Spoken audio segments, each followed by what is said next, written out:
Magandang hapon po sa inyong lahat, mga magulang at kapatid. Welcome po muli sa Pananambahang Tagalog ng Green Hills Christian Fellowship.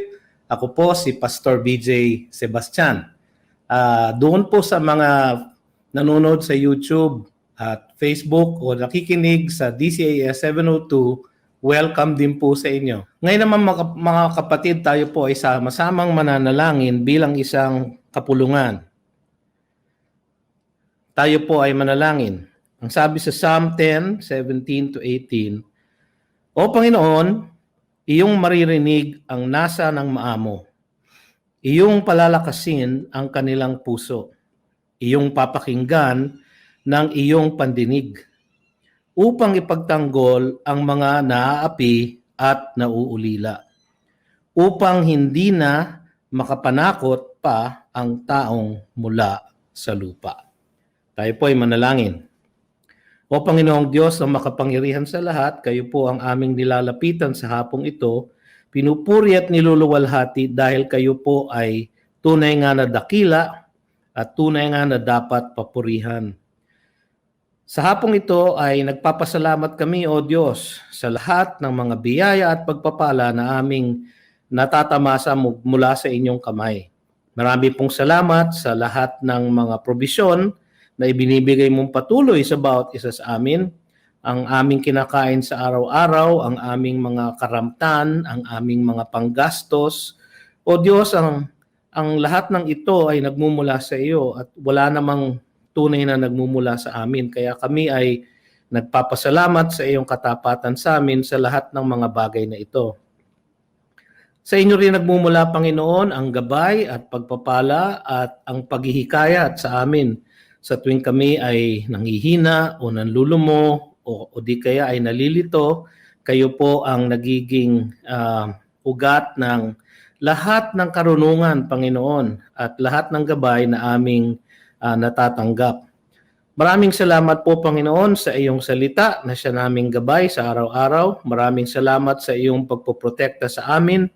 Maraming salamat sa iyong pagpapagaling sa lahat ng mga may sakit sa amin at ang iyong pagtanggol sa amin mula sa coronavirus, Panginoon, na siya namang sumasalanta sa buong daigdig sa oras na ito. O Diyos, higit sa lahat, maraming salamat sa kaligtasan na aming natamo, natanggap mula kay Kristo Jesus. O Diyos, alam namin na wala kaming magagawa upang kami maligtas. At wala kaming magagawa, Panginoon, upang kami ay mapatawad sa lahat ng aming pagkakasala. Ngunit dahil sa inyong pag-ibig sa amin, alam namin na iyong binigay ang inyong bugtong na anak upang ang sinuman ang sumampalataya sa amin, sa Kanya, ay hindi mapapahamak kundi magkakaroon ng buhay na walang hanggan. Marami pong salamat sa kaligtasan na yan kay Kristo Jesus. Panginoon, sa hapong ito, nilalapit namin sa iyo ang aming mga kahilingan, hindi dahil hindi mo ito alam, sapagkat alam namin, Panginoon, na bago pa namin sambitlayin ito ay inyo nang nalalaman ang nasa aming puso, kundi upang ibaling ang aming kalooban at ipasailalim, Panginoon, ang aming mga kagustuhan at kahilingan sa kung ano ang inyong kalooban para sa bawat isa sa amin. Dalangin namin, Panginoon, ang aming bansa, ang bansang Pilipinas. Dalangin namin ang aming mga pinuno, ang Pangulo, ang Vice Pangulo, ang miyembro ng kabinete, ang lahat ng mga senador at congressman, mga gobernador at mayor, at ang lahat ng mga kawani ng pamahalaan, pati na rin ang kapulisan at ang mga miyembro ng Sandatahang Lakas ng Pilipinas. Kayo po magpala sa bawat isa sa kanila, sapagkat sila po, Panginoon, ay siya namang inyong lingkod upang isagawa ang mabuti at upang pigilin ang masama. Panginoon, kayo po ang siyang magpamalas ng inyong sarili sa kanila, magbigay ng inyong gabay at katalinuhan sa bawat isa. Kung meron sa kanila, Panginoon, na hindi pa ligtas sa iyo, kung hindi pa nakakakilala sa inyo, Panginoon, at talos namin na marami nga sila na ganoon, ay inilalapit namin sila sa iyo, Panginoon, upang sila ay maligtas at makakilala sa Panginoong Hesukristo. Kung meron po kaming mga kapatiran na nasa pwesto ng gobyerno na makaabot sa kanila, Panginoon, ang dalangin namin ay magkaroon sila ng tapang at ng isang burden, Panginoon, upang sila ay abutin at mabahaginan ng mabuting balita ng kaligtasan. Iligtas mo po, Panginoon, ang mga pinuno at mga lingkod ng aming bansa upang ang aming bansa, Panginoon, ay magkaroon ng pagpapala mula sa iyo. Dalangin din namin, O Diyos, ang aming kapatiran ng Green Hills Christian Fellowship, ang aming senior pastor, ang aming mga pastor, ang mga elder, ang mga diakono at diakonisa. Dalangin po namin silang lahat na naglilingkod sa aming kapatiran. Kayo po ang nawa ang nasa puso nila lagi. Kayo po, Panginoon, nawa ang siyang magbigay ng kalakasan sa kanila. At ang inyong salita, Panginoon, ang siyang hawak nila sa bawat oras, Panginoon, upang sila ay maging tapat sa pagtuturo nito sa aming lahat. Kayo po ang magbigay kalakasan sa bawat isa at magbigay ng gabay sa bawat isa. Sa hapong ito sa aming pananambahan, ang aming layunin, O Diyos, ay ang mapapurihan ka at mabigyan luwalhati ang inyong banal na pangalan. So sa aming pananalangin, sa aming pag-awit, sa aming pagbasa ng inyong salita at pag-aaral ng inyong salita, kayo nawa ang aming maitanghal at hindi ang aming mga sarili. Kayo po ang pagindapatin niyo po, Panginoon, ang lahat ng lumalahok sa pananambahang ito upang kami ay makapaglingkod sa inyo ng may kababaang loob at nagbibigay kalwalhatian sa inyo lamang, O Diyos. Ang lahat ng ito, Panginoon, ay nilalapit namin sa inyo sapagkat ang aming pong kahilingan ay walang kabuluhan, ngunit ang inyong kalooban, O Diyos, ang masunod nawa sa lahat ng ito. Ito ang aming samot dalangin sa pangalan ni Jesus na aming mananakop at tagapagligtas. Amen at amen. Mga kapatid, kung meron po kayong mga banal na kasulatan o Biblia na nasa inyong tabi, ay mangyari po lamang na buksan po ninyo sa Psalm 1, babasahin po natin ang verses 1 to 6. Mga awit, 1 hanggang 6.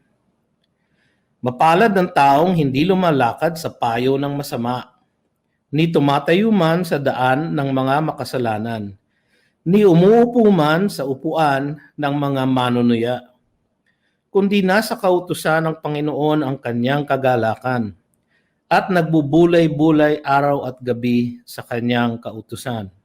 Siya ay gaya ng isang punong kahoy na itinanim sa tabi ng agos ng tubig, na nagbubunga sa kanyang kapanahunan, ang kanyang dahon na may hindi nalalanta, sa lahat ng kanyang ginagawa ay nagtatagumpay siya.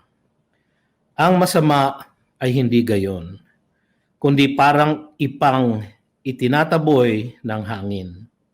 Kaya't ang masama ay hindi tatayo sa hukuman ni sa kapulungan ng matuwid ang makasalanan. Sapagkat ang lakad ng matuwid ang Panginoon ang nakakaalam, ngunit mapapahamak ang lakad ng makasalanan. Amen at amen. Mga kapatid, sa hapong ito ay tayo po ay mag-aaral muli ng salita ng Diyos katulad ng ating gawi. At sa hapong ito ay bibigyan natin ng isang pagtatapos ang ating serye ng mga mensahe sa mga awit na saliw ng ating mga buhay. Mga awit na saliw ng ating buhay. Kapag kayo po ay masaya, madalas po kayo ay kuminsan pumipito o di kaya ay kumakanta ng isang masayang awit. Kapag tayo nalulumbay o nalulungkot, madalas ay gusto nating makinig ng mga awit na nagbibigay ng parang nagbibigay ng lunas sa ating damdamin, no? Kung minsan pag tayo malungkot, gusto nating nakakakinig ng masayang awit o masayang tugtugan. Kuminsan naman kapag tayo nalulungkot, gusto natin malungkot din ang pinakikinggan nating awit. Pero ang musika po at ang pag-awit ay talagang bahagi po ng pang-araw-araw na buhay ng mga tao. Lalo na po tayo mga Pilipino, tayo po ay kilala sa buong mundo na very musical people. No? Marami daw po tayong talento na sa musika, no, na mga sumikat na, at sa mundo natin ngayon, sikat na sikat ang mga Pilipino, ang mga Pilipina sa larangan ng musika. Dahil po yan ay bahagi ng ating kultura. Kaya't maunawaan natin mga kapatid kung bakit napaka-importante at napakahalaga ng mga awit. Lalo na sa pananambahan sa Diyos at sa pang-araw-araw na buhay.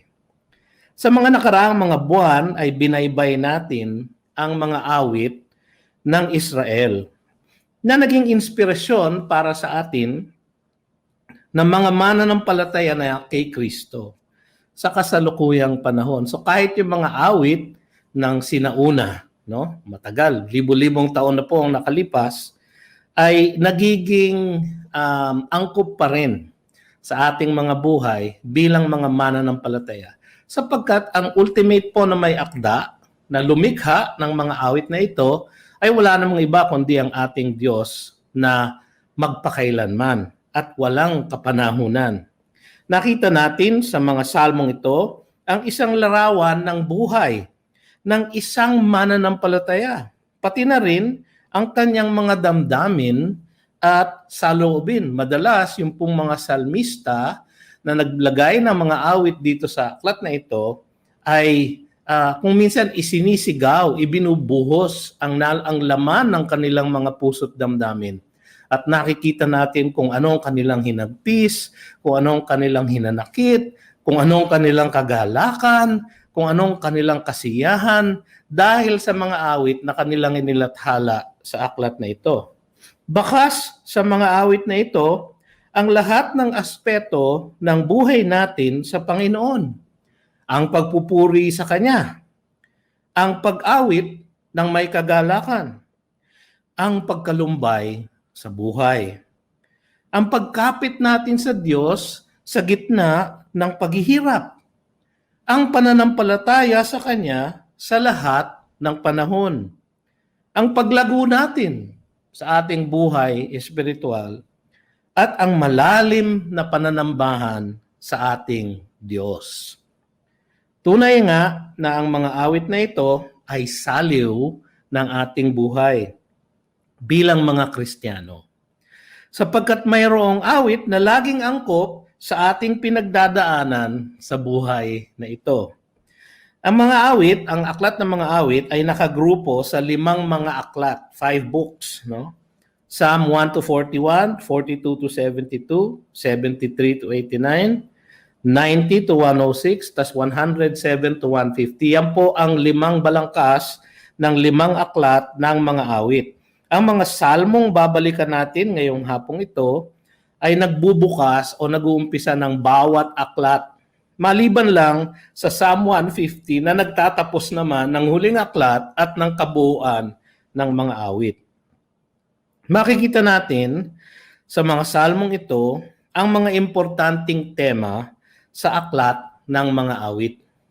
Ang pangangailangan natin ng gabay ng Diyos, ang magdalamhati sa ating Panginoon, ang magtiwala sa Diyos, ang pagtanaw ng magpakailanman ng Diyos, at ang magpuri o manambahan sa Diyos. Yan po ang 5 tema na titignan natin sa hapong ito sa pamamagitan ng 5 salmo na pinili namin upang ipakita ang mga temang ito at bigyang buod ang ating serye sa mga awit na saliw ng ating buhay. Una sa lahat, kailangan natin ang gabay ng Diyos. Mga awit 1 o Psalm 1, yung binasa natin kanina, no? Itong salmong ito ay isang awit na naghihikayat ng karunungan sa pamumuhay na makukuha natin sa pagsandig, sa isang matibay na pagsandig sa salita ng Diyos. Ito po ay ang unang salmo na parang nagbubungad ng napakalawak na tema ng mga salmo patungkol sa matuwid at sa masama. At makikita dito na ang matuwid ay sumasandal palagi o sumasandig sa salita ng Diyos. Ang taong nagbubulay-bulay araw at gabi sa kanyang kautusan, ayon sa verse 2, ay gaya ng isang punong kahoy na itinatanim sa tabi ng agos ng tubig na nagbubunga sa kanyang kapanahunan, ang kanyang dahon na may hindi nalalanta, sa lahat ng kanyang ginagawa ay nagtatagumpay siya. Ito ay pagkatapos na iwasan ng pinagpalang lalaki dito sa salmong ito, yung daanan ng mga masasama. No? Hindi siya lumalakad sa payo ng masasama.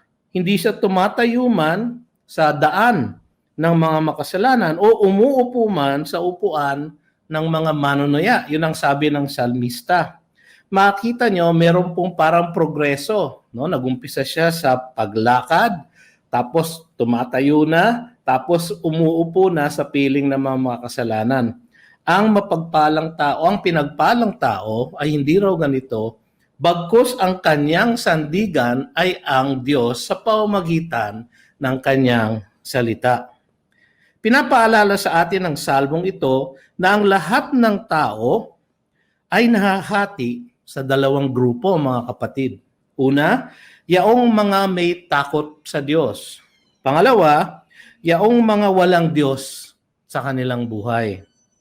Alinsunod sa kanilang kaugnayan sa Diyos o alinsunod sa kanilang pananampalataya patungkol sa Diyos ay makikita natin ang kinabukasan ng dalawang klaseng tao na ito. No?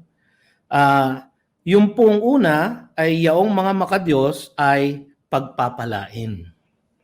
Yung pangalawa, yung mga walang Diyos ay mapapahamak. So, dalawa lang po ang klase ng tao, yung makadiyos at yung masama, at yung makadiyos ay pagpapalain at lalo na po makakasama niya sa walang hanggang langit niya.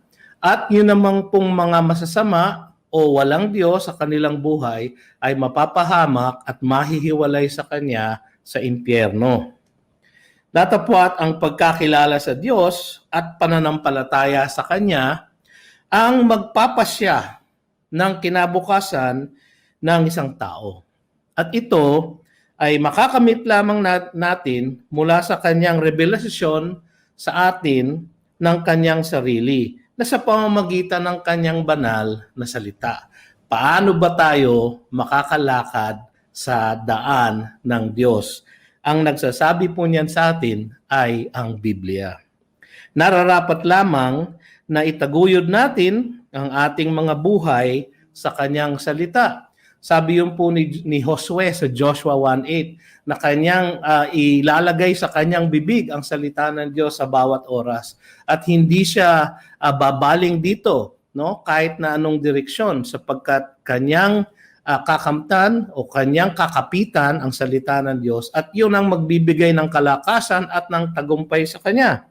Sabi ng Panginoon natin sa Matthew 7 verses 24 to 27 ay ang ganito. Sa pagtatapos ng kanyang dakilang Sermon on the Mount, ito po ang kanyang sinabi. Kaya't ang bawat nakikinig sa mga salita kong ito ay ginaganap ang mga ito at ginaganap ang mga ito ay matutulad sa isang matalinong tao na nagtayo ng kanyang bahay sa ibabaw ng bato.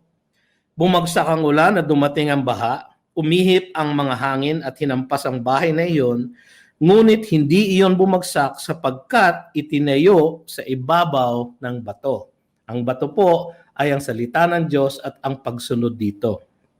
Sabi sa verse 26 ng Matthew 7, ang bawat nakikinig sa mga salita kong ito at hindi ginaganap ang mga ito ay matutulad sa isang taong hangal na nagtayo ng kanyang bahay sa buhanginan. Bumagsak ang ulan at dumating ang baha, umihip ang mga hangin at hinampas ang bahay na iyon, at iyon ay bumagsak. Napakalakas nga ng kanyang pagbagsak. So mga kapatid, ang diferensya po ay ang pakikinig at pagsunod. Yung pagsunod po sa salita ng Diyos, katulad ng pinagpalang lalaki sa Psalm 1. So kailangan natin ang gabay ng Diyos. Pangalawa, kailangan natin magdalamhati sa Diyos. Kailangan natin matutunan na kapitan ng Diyos sa ating kalungkutan at pagdadalamhati. Titingnan natin muli ang Psalm 42. Sa Psalm 42, yun po ang nagbubukas ng pangalawang aklat ng mga salmo. Ang salmong ito ay awit ng pagdadalamhati ng salmista. Dahil sa isang matinding pagsubok sa kanyang buhay na kanyang dinadanas nung sinulat niya itong salmong ito. Nilalarawan nito ang madalas na mangyari sa ating mga buhay, mga kapatid. Ang matinding kalungkutan na kung minsan ay nagdadala sa atin sa malalim na pagkalumbay. No? Mahirap po i-translate yung pagkalumbay. Ang katulad po noon sa English ay depression, no? So para sa inyo na nakaranas na ng depression, no? Napakahirap po na sitwasyon ang depression o pagkalumbay sa buhay. Ang salmistang ito ay nakaranas ng ganitong pagkalumbay. Ang kasagutan sa kanyang pagkalumbay ayon sa salmista, siya rin po ang nagbigay. So nalulumbay ang kanyang kaluluwa, sabi niya sa verse 5, "Bakit ka nanlulumo o kaluluwa ko? Bakit ka nababagabag sa loob ko?" Pero sinagot niya ang sarili niyang tanong. Ang sabi niya, "Umasa ka sa Diyos sapagkat siya'y muling pupurihin ko dahil sa kaligtasan mula sa kanyang harapan." At sinagot niya muli ang kanyang panlulumo sa verse 11. Sabi niya, "Umasa ka sa Diyos sapagkat siya'y muling pupurihin ko ang tulong sa aking harapan at Diyos ko." So, ang ating kaligtasan at ang ating tulong ay magmumula lamang sa ating tapat at mapagkalinga na Panginoon. Ang salita pong ginamit dito ng salmista ay yung salitang hesed na marami pong ibig sabihin. Pero ang isa pong translation nun ay ang tapat na pagmamahal ng Diyos sa atin. No? Nung ako'y bata pa, meron pong isang sumikat na pop na Christian na song na Stubborn Love. No? Yung stubborn po medyo negative, pero ang positive po nun ay faithful love or steadfast love. Yun po ang pag-ibig ng Diyos sa atin. At yun po ang maaari nating asahan upang matanggal ang ating lungkot at pagkabalisa. Hindi po maaalis ang kalungkutan at pagdadalamhati sa buhay ng tao, mga kapatid. Hindi natin maaalis yan, hindi natin maiiwasan yan. Hindi dapat ipagkaila ang katotohanan ng kalungkutan at pagdadalamhati sa ating pang-araw-araw na buhay. Kahit na sa isang mananampalataya, kahit na po sa atin na tumatawag sa Diyos. Ang sabi ng ating Panginoon mismo sa John 16:33, "Sa sanlibutan ay nahaharap kayo sa pag-uusig." Tiyak po, nahaharap kayo sa pag-uusig. "Ngunit lakasan ninyo ang inyong loob, dinaig ko na ang sanlibutan." Ang kailangan nating matutunan ay ang pagdadalamhati sa ating Diyos. Dalhin ang ating kalungkutan sa Kanya. Ang pagsandal sa Kanya sa oras ng ating kalungkutan. Makakaranas tayo ng pagkatuyo sa ating buhay espiritual, sa ating pang-araw-araw na buhay. Ngunit ang ating Diyos ay sapat sa ating pagkauhaw. Ang sabi niya sa John 4:14, "Subalit ang sino mang umiinom ng tubig na aking ibibigay ay hindi na mauuhaw magpakailanman. Ang tubig na aking ibibigay sa kanya ay magiging isang bukal ng tubig tungo sa buhay na walang hanggan. Mga kapatid, makakaranas din tayo ng madidilim na panahon sa ating buhay. Ngunit ang ating Panginoon ang siyang mag-iilaw ng ating daan. Ang sabi niya sa John 8:12, "Ako ang ilaw ng sanlibutan. Ang sumusunod sa akin ay hindi kailanman lalakad sa kadiliman, kundi magkakaroon ng ilaw ng buhay." So kailangan natin magdalamhati sa ating Diyos. Kailangan natin ang gabay ng ating Diyos. Pangatlo, kailangan natin magtiwala sa Diyos. Ito po ay nasa Psalm 73, no? Mga awit 73. At yung pong awit na iyon ay nag-uumpisa din ng pangatlong libro naman o ng aklat ng mga salmo, ng mga awit. Kailangan natin magtiwala sa Diyos. Ang salmong ito ay awit ng karunungan na may bahid ng pagdadalamhati o ng kalungkutan. Nag-umpisa ang salmista sa pagkabalisa at kalungkutan dahil sa tila walang hustisya na pagsagana ng masasama. Sabi niya, tunay na ang Diyos ay mabuti sa Israel, sa mga taong ang puso'y malilinis. Ngunit, sabi niya, tungkol sa akin, ang mga paa ko'y halos natisod. Ang mga hakbang ko'y muntik ng madulas, sapagkat ako'y nainggit sa palalo, aking nakita ang kaginhawahan ng masama. No? So, masama po ang loob niya. Ang may akda po nito, mga kapatid, ay si Asaph. Si Asaph po ay ang parang musical director ni Haring David sa templo. No? At sa kanyang karanasan ay nakakita siya ng mga masasama na tila palaging sumasagana.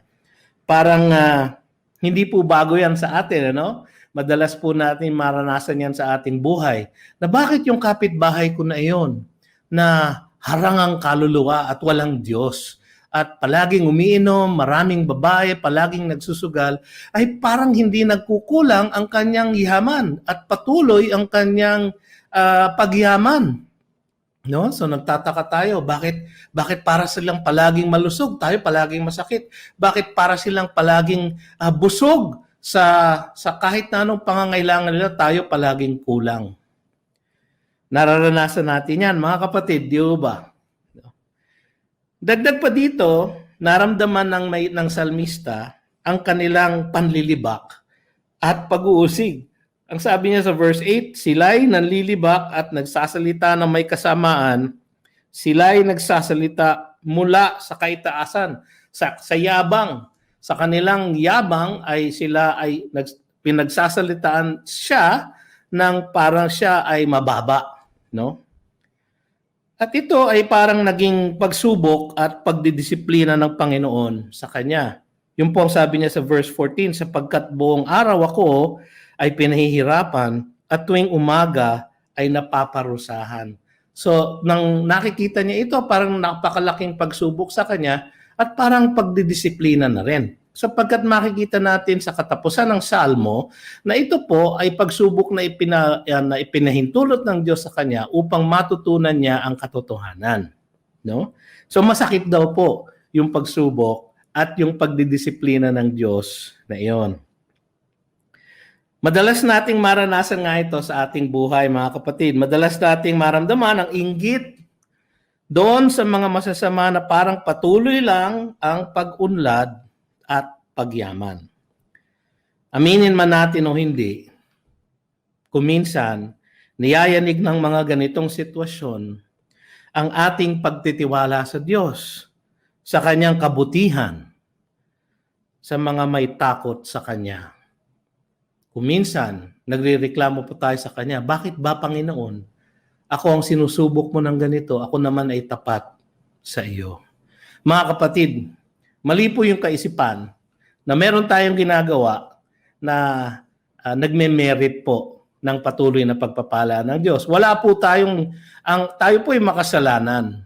No? Ang dapat po sa atin talaga ay parusahan at husgahan. Ngunit sa kanyang kagandahang loob, tayo iniligtas niya sa pamamagitan ni Jesus.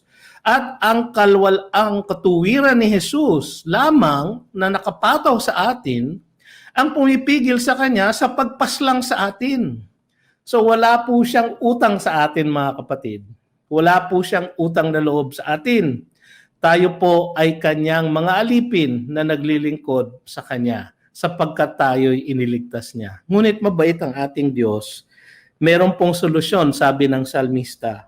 At ang solusyon ay ang kanyang pagpasok sa presensya ng Diyos, sa kanyang santuaryo. Sabi niya sa verse 17, hanggang sa ako'y pumasok sa santuaryo ng Diyos, saka ko naunawaan ang kanilang katapusan. Sino yung kanilang? Yung mga yumayaman, yung mga mayayabang, yung mga nanlilibak na masasama. Ano ang kanilang katapusan na natutunan niya? Pinakita sa kanya ng Diyos ang kahinatnan ng mga masasama sa kabilang buhay. No? Tunay na sa madudulas na dako sila'y iyong inilalagay. Iyong ibinabagsak sila sa kapahamakan. Yun ang sabi sa verse 18. So, tumatamasa sila sa buhay na ito, sa darating na buhay, na mas matagal, mga kapatid. No? Ang buhay natin dito ay saglit lamang. No? Ngunit ang buhay natin sa magpakailanman ay mas mahaba. So mga kapatid, kailangan po nating magtiwala sa ating Diyos, sa kanyang kabutihan. Kailangan lang talaga tayo magtiwala lagi sa katuwiran at kabutihan ng Diyos at sa kanyang magandang plano sa atin sa magpakailanman. Ang sabi nga ng salmista sa verse 25 and 26 ng Psalm 73, anong meron ako sa langit kundi ikaw? Yun po ang ating talagang kayamanan eh. Ang ating Diyos ay sa atin sa kalangitan. At liban sa iyo ay wala akong anumang ninanasa sa lupa. Yun po ang magbibigay ng diferensya. Kaya po tayo nag-iinggit kasi nagnanasa pa rin tayo ng mga bagay sa lupa. Ngunit kung ang ating pagnanasa ay ang makapilang ng ating Diyos sa langit, ang ating pong inggit ay mawawala. Sabi sa verse 26, ang aking laman at ang aking puso ay maaaring manghina, no? Katulad nung nangyari kay Asaph, ngunit ang Diyos ang lakas ng aking puso at bahagi ko magpakailanman. Kailangan po natin matutong magtiwala sa ating Diyos. Siya ay mabuti, nalalaman niya ang kanyang ginagawa at kontrolado niya, mga kapatid, ang lahat ng nangyayari sa atin. Meron po siyang magandang plano sa bawat isa sa atin at kasama roon ang magpakailanman. Pangatlo ay pang-apat, kailangan natin tumanaw sa magpakailanman ng Diyos. Naroon na rin po tayo sa topic na yon. Sabi sa Psalm 90, ay kailangan natin tumanaw sa magpakailanman. Yung perspektibo po ng Diyos ay hindi nalilimitahan ng buhay na ito sapagkat ang ating buhay at kaugnayan sa Diyos ay magpasawalang hanggan. Sabi ng Psalm 90. Ang salmong ito ay akda ni Moises. No? Baka akala nyo si Moises po ay walang contribution dito sa mga awit. Meron po. Ito lang po ang kaisa-isa niyang contribution. Ang sabi ng iba, ito daw po ang pinakamatandang salmong naisulat. Na maaaring naisulat ito ni Moises siguro nung katapusan na ng kanyang buhay. So, nauna pa ito sa ibang mga awit sa mga awit. No? At makikita natin dito ang karunungan na ibinigay ng Diyos kay Moises. Mababanaag natin to sa kanyang panalangin. Sabi niya sa verse 12, turuan mo kami na bilangin ang aming mga araw upang kami ay magkaroon ng pusong may karunungan. Sa ating pagbibilang ng ating mga birthday, mga kapatid, dapat isinasa isip natin kung anong nagawa ng Diyos sa kanyang katapatan sa atin sa bawat taon ay binigay niya sa ating buhay. At iyon ang magbibigay sa atin ng puso ng karunungan. Ang puso ng karunungan ay ang pusong nakatuon, hindi sa limitadong buhay na ito, kundi sa walang hanggang buhay sa piling ng ating Diyos sa langit. Ang pusong may karunungan po ay ganon ang pananaw. Ang pusong may karunungan ayon kay Moises ay kumikilala sa kaiksian ng buhay ng tao. Ang sabi niya sa verse 10, ang mga taon ng aming buhay ay 70 taon. O kung malakas kami ay 80 taon.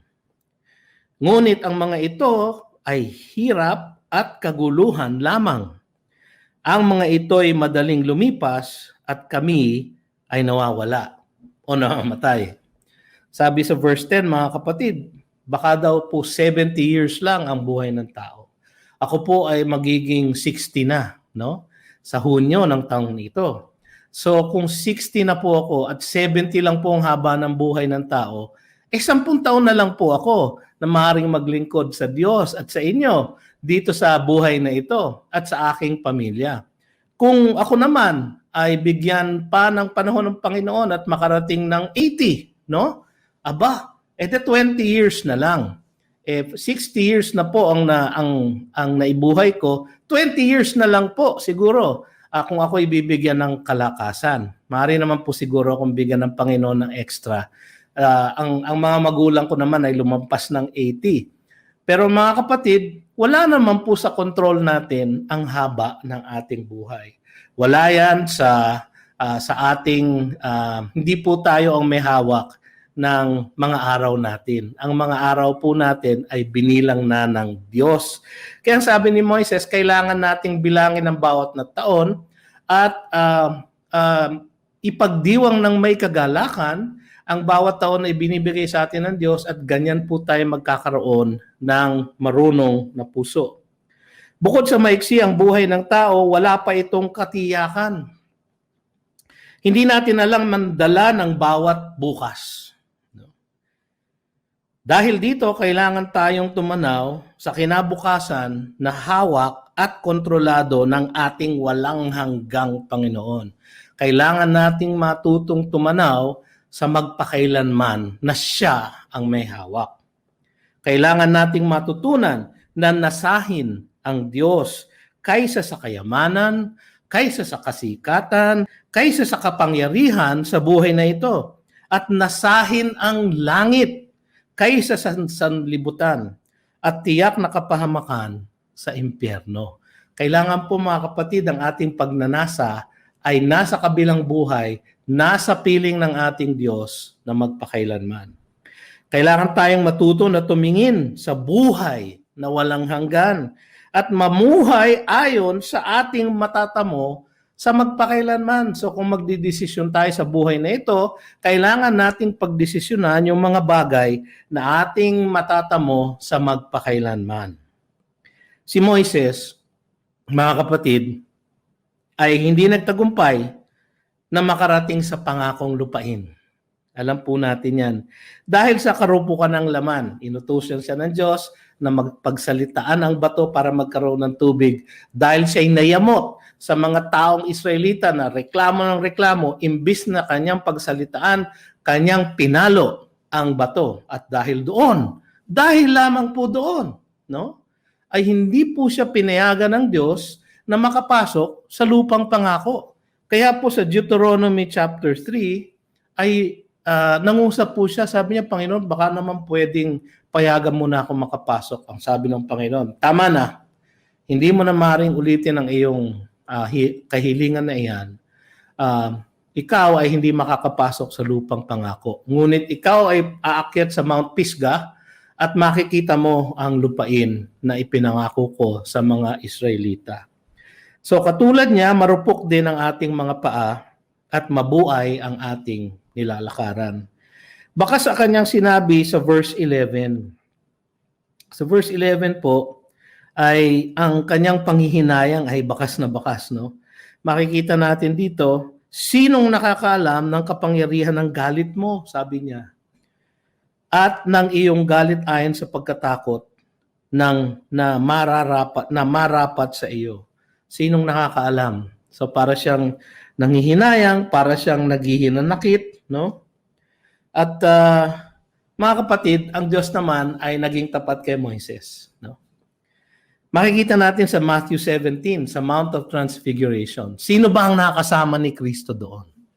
Ang sabi sa verse 3 ng Matthew 17, at nagpakita sa kanila sina Moises at Elias na nakikipag-usap sa kanya. Mga kapatid, yung Mount of Transfiguration po ay nasa lupang pangako, nasa loob ng Israel. So nakatungtong din po si Moises sa lupang pangako. Pagkatapos niyang makarating na sa pinakapangakong lupa sa langit, sa piling ng kanyang Panginoon.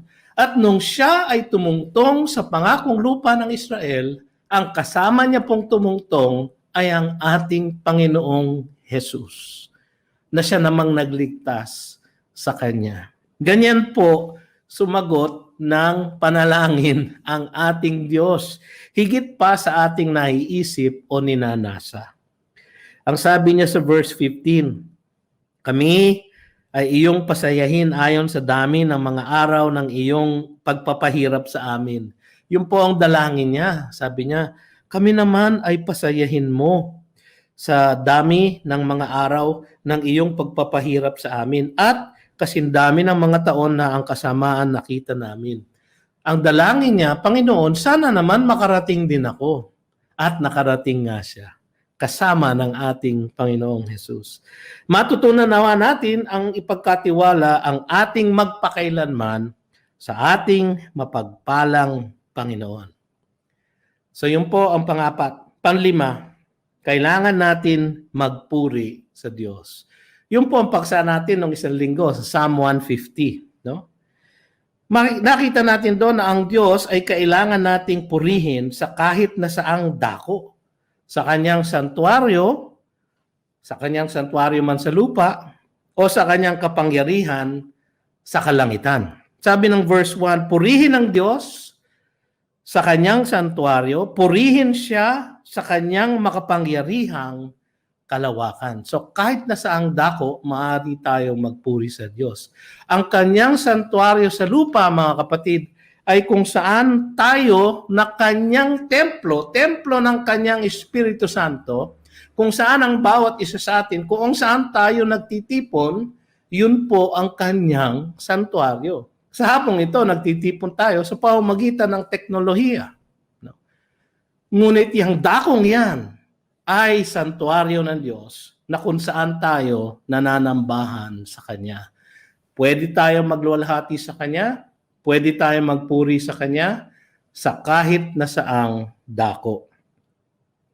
Ang sabi sa verse 2, ang Diyos ay dapat lang purihin dahil sa Kanyang makapangyarihang mga gawa at dahil sa Kanyang pambihirang kadakilaan. Purihin siya dahil sa Kanyang mga makapangyarihang gawa. Purihin siya ayon sa Kanyang kadakilaang pambihira, sabi ng verse 2. Ang lahat ng may buhay ay inuutusan na magpuri sa Diyos. Sabi ng verse 6, nang may kagalakan, nang may kahusayan, nang may kalakasan, sapagkat ang lahat ay luluhod sa Kanya bilang Panginoon. Mga kapatid, kapag tayo po'y nananambahan sa Kanya, sa pamamagitan ng pag-awit, halimbawa, ang pag-awit po ay isang aspeto lamang po ng pananambahan. Ang pag-awit po ay hindi ang pananambahan. Ang pananambahan po ay maraming aspeto. Ang pag-awit po at pagtugtog ng musika ay kasama sa aspeto na yan. Kung tayo ay mananambahan sa Diyos, ang kanyang utos sa atin, ito po ay utos, ay halel, no? Bigyan ng kaluwalhatian, bigyan ng kahalagahang nararapat sa kadakilaan ng ating Diyos ang ating pananambahan sa Kanya. So hindi po dapat nanlulupaypay, hindi po dapat nanghihina, hindi po dapat mahina, hindi po dapat walang husay. Dapat malakas, masaya, may kagalakan, at may kahusayan ang ating pananambahan at pagpupuri sa Kanya. Sa pag-awit man ng malakas, sa pag-awit man ng mahina, sa pananalangin man, sa pagkakaloob man, sa pagbabasa man ng kanyang salita o sa pag-aaral ng kanyang salita. Dapat po ay may kagalakan, may kalakasan ang ating pagpupuri sa Kanya. At bakit naman hindi? Sa dami po ng Kanyang ginawa sa atin, ang Kanyang kalwalhatiang ginawa para sa atin, ang sansinukob, ang sanlibutan na Kanyang ginawa para sa atin, ang lahat ng bagay na ating tinatangkilik sa araw-araw, ang buhay natin mga kapatid, ang bawat tibok ng ating puso, ang bawat hininga na ating hinihinga ay nagmumula po sa Diyos. Siya po ang may hawak ng buong sannilikha. At dahil sa kanyang napakadakilang mga gawa, at dahil po sa kanyang napakadakilang pagkatao, mga kapatid, kailangan po natin siyang purihin. Ang sabi nga ng Panginoon, kung hindi tayo magpupuri, gagawin niya na ang mga bato mismo ang magbigay ng pagpupuri sa Kanya. Maraming dahilan, mga kapatid, kung bakit tayo dapat magpuri sa Kanya. Ngunit, ang isang kadahilanan ay ang katotohanan na Siya ang Panginoon ng lahat. Ang sabi sa Isaiah 45:23, aking isinumpa sa aking sarili, mula sa aking bibig ay lumabas sa katuwiran ang isang salita na hindi babalik, na sa akin ay luluhod ang bawat tuhod, bawat dila ay susumpa. Ang sabi sa Philippians chapter 2 verses 10 to 11, dahil po ang ating Panginoon ay sumunod sa kanyang Ama at nagpakumbaba at naging alipin, nagkatawang tao, at naging masunurin hanggang sa siya ay ipako sa krus. Dahil siya ay gumawa noon. Siya ay itinaas, ibinuhay na maguli ng Panginoon at itinaas sa langit, sa kalangitan, upang sa pangalan ni Jesus ay lumuhod ang bawat tuhod sa langit at sa lupa at sa ilalim ng lupa, at ipahayag ng bawat dila na si Hesukristo ay Panginoon sa ikaluluwalhati ng Diyos Ama. Mga kapatid, tayo po ay binigyan ng pagkakataon ng Diyos na magpuri sa Kanya ng may kagalakan, na lumuhod sa Kanya dahil meron tayong kaugnayan sa Kanya. Darating ang panahon, yung mga hindi luluhod sa Kanya ngayon, yung mga hindi mananampalataya sa Kanya ngayon, yung mga hindi tutugon sa Kanyang panawagan na tayo'y maligtas, yung mga yon, sila din po ay luluhod sa Kanya. Ngunit sila ay luluhod dahil sa takot, dahil sa kapahamakan na kanilang tatanggapin sa buhay na walang hanggan.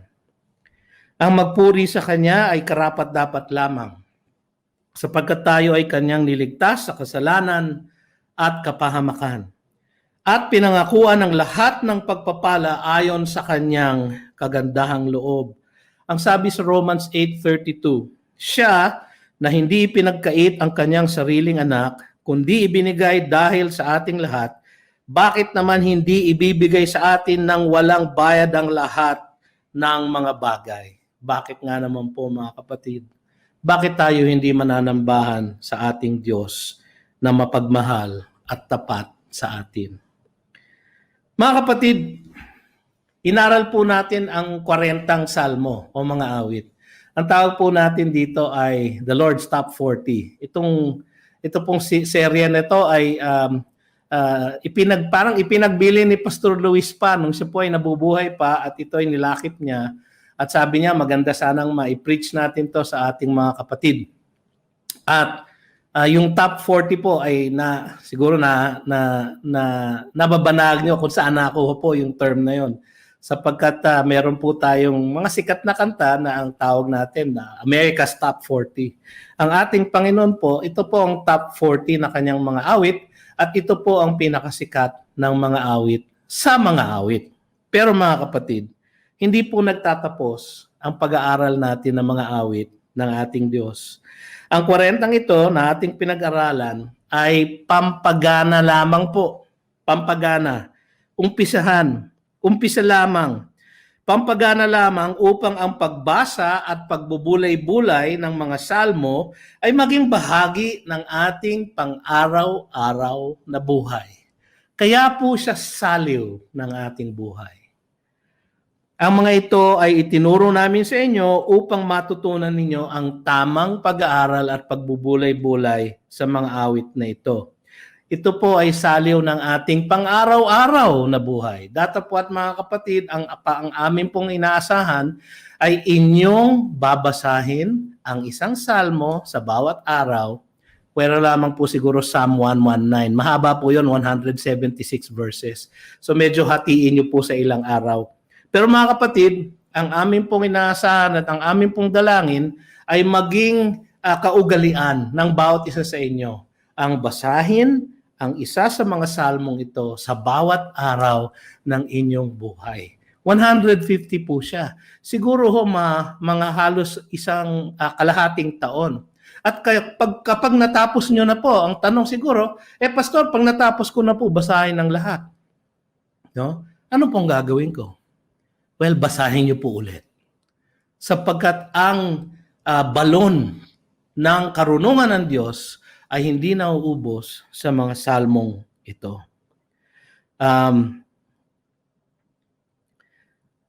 At makita sana natin na sa ating buhay, no, maging kaugalian nawa natin, makita sana natin na sapagkat sa bawat sitwasyon ng buhay natin, sa bawat panahon ng kagalakan, sa bawat okasyon ng kalungkutan, sa bawat tagumpay, sa bawat kabiguan, mayroong salmo na pwede nating takbuhan at hugutin upang makamit ang payo, kaaliwan, at karunungan ng ating Diyos.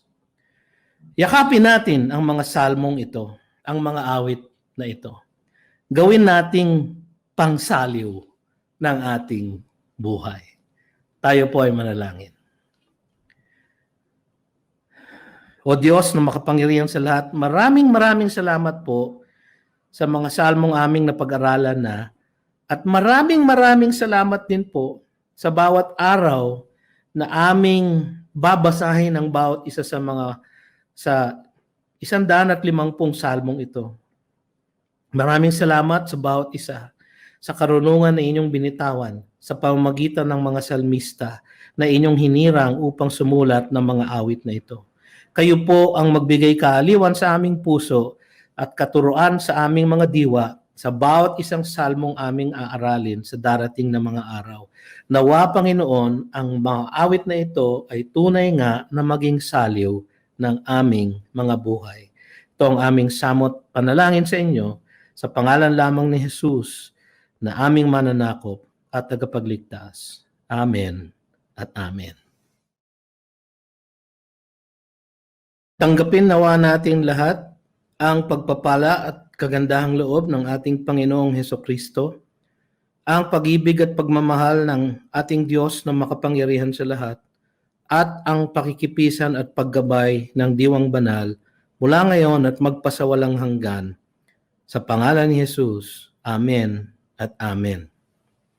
Isang magandang hapon po sa inyong lahat mga kapatid. Ako po si Pastor BJ Sebastian.